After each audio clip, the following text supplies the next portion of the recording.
Vanhu pavakanzwa kambo Mujinga Regomo kakaimbwa naMrBulk, vakafunga kuti pamwe ndo paakanga achitanga music. Izvo aiwa, munhu akanga atotanga mumhanzi kubva kare.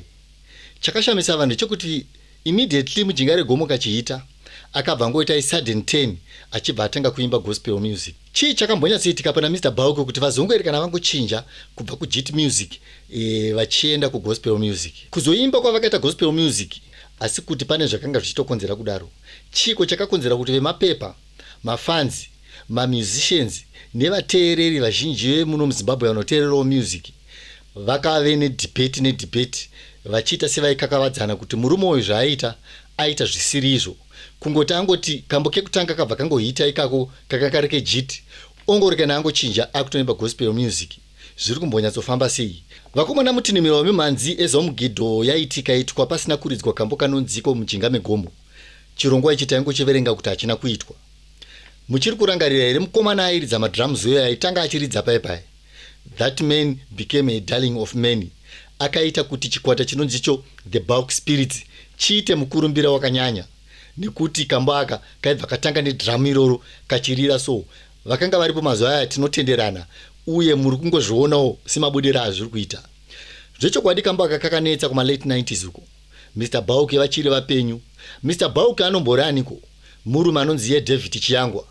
Vakaberekwa muimba imwe chete nevarume vamunoziva sema music promoters vanoti ivo Philip Chiyangwa, Mudarafidza naJimmy Jimalo the late. Vakomana vanga vari music promoters. Jimmy Jimalo ndiye ainyanya kumira stereka achibatsira mukomo wake, especially mubatsira kumanager music yake akanga achiita anova David Chiyangwa. Ndiye akanga ari mukuru pavari.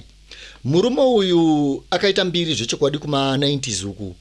Vakanga varipo tinotenderana nekuti kamba aka Mujinga Regomo yakanga iri Jit music. Jit music mukada kuitarisa kuti yakamboita mbiri yakabvira kare, chita mbiri yakatangwa na Teenage Kupo. Nevaimbi vakawanda vakanga vakuita vese ana Bundu Boys kuzosvika pakuenda pama international platforms vakanga vachirowa Jit music. Tisingakanganwe ana Four Brothers vese vakanga vachirova Jit music. Ana Mukadota vaisanganisa vachirowa Jit. Ndikati mamusicians mazhinji akanga aripo vese, even ana Lova Mutukudzi, ana Thomas Mapfumo, pane pamwe pekuti vaitotora Jit yavo bva vaifuse. Kana takutongoitaura kuti traditional music yemuno muZimbabwe. Saka vakangotora music iyo ndobva vaita kambo aka. Also nicknamed the Pepe Kale of Zimbabwe, compared by a DRC rumba musician akambonetsa kuma 90s uya. MrBulk I remember ndichisangana nawo vachiuya kuma offices eJena Guru uko kwaiorganizwa Jena Guru Music Festival na Mr Malunga.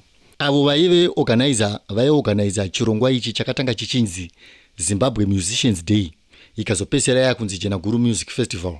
Saka mumwe wevanhu vakanga vachiuya vachionesana vachibatsirana apo neapo kusvikira vazobatana nekuti vakazenge muboard reZimbabwe Union of Musicians pamakore iwayaya. Saka ipapo ndipo pandaisangana naMrBulk. I remember one other day pavakauya kuofisi ndobva vatonditi muzukuru, nekuti vaingotiti muzukuru ka. Enda notenga koko. Ndobva ndamanyana vanouya nekakoko kadiki kaizvo kanzi utu ndikuti kaona vadiki twauri kunditengera utu. Ndobva ndavabvunza kana kati asi munotoda family size jaiyo zvikanzi ndoya ndonwa inini ndinwe tumakoko tudiki twaona vadiki.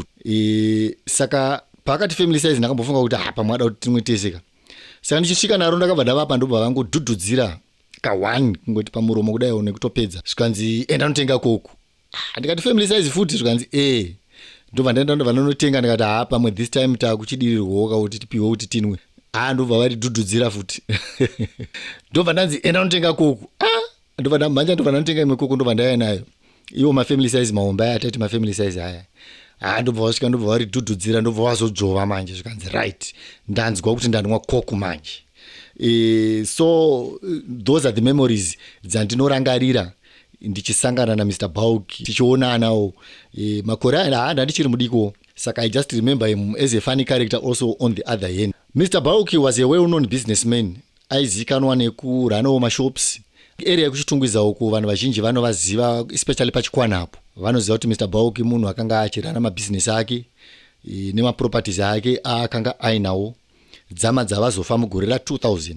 MrBulk chakaita kuti vachinje zita rebhendi ravo from Bulk Spirits to Angel Spirits inyaya yekuti vakanga vakuimba gospel music. Pavakaita mbiri nekambo ikaka kaMujinga Regomo nekamwe kacho kanonzi The Tribute to Peter Pamire, vakabva vatopinda mune dzechitendero. Havana kumbomira, vakabva vatanga kuimba mahimwe akaita sana Tumai Mweya, Mucherechedzei, Tinosangana Kudenga, Tinoimba Hosana, to name a few of the hymns dzakanga dzichiimbwa mumachechi. Asi apa dzakanga dzakuitwa neimwe mhando yepamusoro-soro, zvekuti dzaiitwa kumachechi dzakanga dzotosara pasi, which became a fresh sound when it came to gospel music. Vanhu pavakamushoropodza vachiti sei yangoerekana asiya jiti yemunyika nekunanga mugospel, which was a sudden turn to the fans at large. Secret behind it was David Chiyango recorded a single which was a gospel song. Apa taakutaura zvemakore achiri mudiki achiri kukura. That was in 1980 pavakaita single inonzi Vakomborerwa. Saka kambo aka hakana kurira zvakanaka kuma radio stations nekuti makore aya gospel music yakanga ichitarisirwa pasi zvakanyanya. Saka tinongoverenga kuti MrBulk was one of the gospel pioneers muno muZimbabwe, nekuti kana vakarekodha single 1980 yegospel music kureva kuti vakatanga gospel music kare kare. Saka vakanga vachiziva nhoroondo iyi kana kuti history yematangiro avakaita music.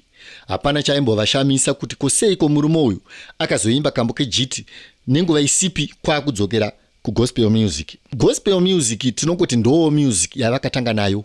Saka pavakaita Mujinga Regomo vaida kungoedza kuredza vanhu kuti vagozodzokera nawo zvavo kugospel music. Munhu akanga ari manager waDiva Jimmy Jimalo Chiyangwa, uyo aive munin'ina wake. He was also a music promoter, tisingasiye mudhara fidza. You know, I admire this guy anonzi Philip Chiyangwa. He tried his best to provide entertainment from international artists vachivaunza muno muZimbabwe. He has got a strong history yekuunza ma-artists achibva kunze achiuya muno nekupromote mamwe ma-musicians emuno muZimbabwe. Kufa kwaMrBulk music haina kumira. Mudzimai wavo akazosarawo achisimudzira musambu, asi hazvina kuzonyatsofamba hazvo zvakanaka. Dzama dzachikwata cheThe Angel Spirits chasvika pakuzoparara. MrBulk munhu akaita mbiri makore aya zvokuti mafestivals mazhinji maivaona vachiridza, especially one of the mega events dzakanga dzichiitika muno muZimbabwe inonzi Yojena Guru Music Festival. MrBulk wanga usingavashaye ikoko, vaiwanikwa vachiridza uye vachifadza vanhu zvakanyanya. Kambo aka zvechokwadi varume tinotenderana kuti kambo aka kakaita hit. Vakanga vasipo vadiki, tsvagai muone zvakanga zvichiitika makore iwayo. Kambo aka kakanetsa zvechokwadi. Kana totaura jit music tinogona kuzvifananidza nezvakamboitwa naBaba Harare kuti vakatanga vachiimba jit music ndobva vazochinja zvavo vachiimba nziyo dzechitendero, asi vachingoti garei vakazoona kuti kunziyo dzechitendero kunenge kusina chouviri, vakabva vakasika zvavo kudzokera kujit music zvakare. Saka pana David Chiyangwa it was totally different, nekuti munhu akanga angotanga negospel music, nekuti kare vachitanga vakatomboridzana naSifas Mashakada avo vakanga vachiimba gospel. Even though ana Mashakada vakatanga vachiita imwe music isiri gospel music zvakare, asi MrBulk semunhu akambenga ari mufundisi nekuti vainamata iyaya chechi yeguta raJehovha iyaya, vakatozomboita mufundisi kuchechi ikoko. Saka munhu akangokura aine chitendero mukurarama kwake. Saka vaiedza by all means kuti music yakanga iri pamwoyo pavo yakanga iri gospel music.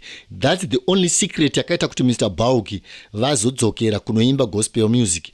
Yanga isiri nyaya yekuti vamanga kuti sezvo anga akuona kuti miri yake anenge anga akurwara, saka anga akutirikidza nichidzokera kugospel music. Aiwa,